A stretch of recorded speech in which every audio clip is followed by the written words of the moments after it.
এটা মমতা ব্যানার্জির অনুপ্রেরণায় আমাদের মাননীয় মুখ্যমন্ত্রী মমতা ব্যানার্জি তার যে চিন্তাধারা যে সারা কলকাতার লোক পরিশোধীয় মিষ্টি পানীয় জল পাবে। অর্থের দামে নয়, প্রাণের সমান মূল্য। আসলে জলই জীবন। বেলেঘাটা এলাকার ৩৫ নম্বর ওয়ার্ডের বাসিন্দাদের দীর্ঘদিনের পানীয় জলের যে সমস্যা, এবার তার সমাধান হলো। স্বাভাবিকভাবেই খুশি এলাকাবাসী।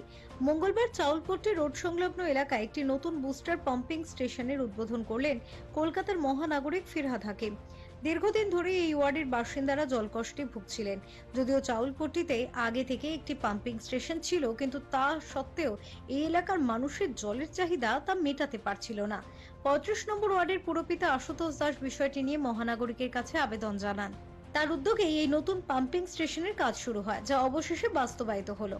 অনুষ্ঠানে মহানাগরিক ছাড়াও উপস্থিত ছিলেন স্থানীয় পুরপিতা আশুতোষ দাস, প্রাক্তন পুরপিতা পবিত্র বিশ্বাস এবং কলকাতার পুরসভার বিভিন্ন দপ্তরের ইঞ্জিনিয়াররা। এলাকাটি উৎসবের চেহারা নিয়েছিল এবং প্রায় ২০০০ মানুষ এই আনন্দ অনুষ্ঠানে সামিল হন। বিষয়টা হলো আমাদের এই না যে জলের আগে আবার চেষ্টা করেছিল পরেশদা 2011 জেতার পরেও একটা বুস্টার পাম্পিং সেন্টার চাউলপট্টিতে করেছিল। সেইটা বলা হয়েছিল 33, 34, 35 তিনটে ওয়ার্ড পাবে। কিন্তু সেই ক্ষেত্রে দেখা গেছে 33, 34, 35 এসে পৌঁছাতো না। তা 35টা সেইভাবে ডাই। তা আমরা যথারীতি আমি সেই সময় মহানগরীর কাছে যাই, জনাব ফিরহাদ হাকিমের কাছে, মেয়র আমাদের। দাদা, আমার এই পরিস্থিতি, আমার অঞ্চলের মানুষ এই অবস্থা। ইমিডিয়েট তিনি আগে আমাদের এই বোরিংয়ের মাধ্যমে কিছু জলের সাপ্লাই করলো ইমিডিয়েট রক্ষা করার জন্য। তারপর তো সারফেস ওয়াটার মিষ্টি পানীয় জল বুস্টার পাম্পিং সেন্টারটা ডিজিকে বলে এটা করে দিল। এটা মমতা ব্যানার্জির অনুপ্রেরণায় আমাদের মাননীয় মুখ্যমন্ত্রী মমতা ব্যানার্জি তার যে চিন্তাধারা যে সারা কলকাতার লোক পরিশোধীয় মিষ্টি পানীয় জল পাবে, সেই একটা অংশ আমরা পেলাম।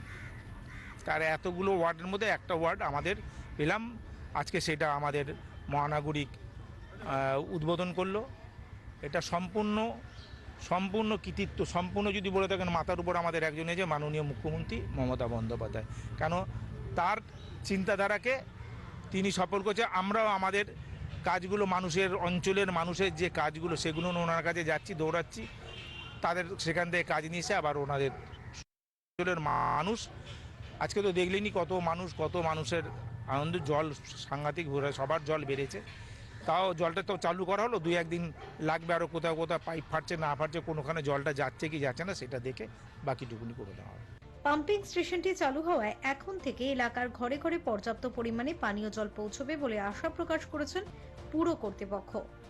Bureau report, channel 10।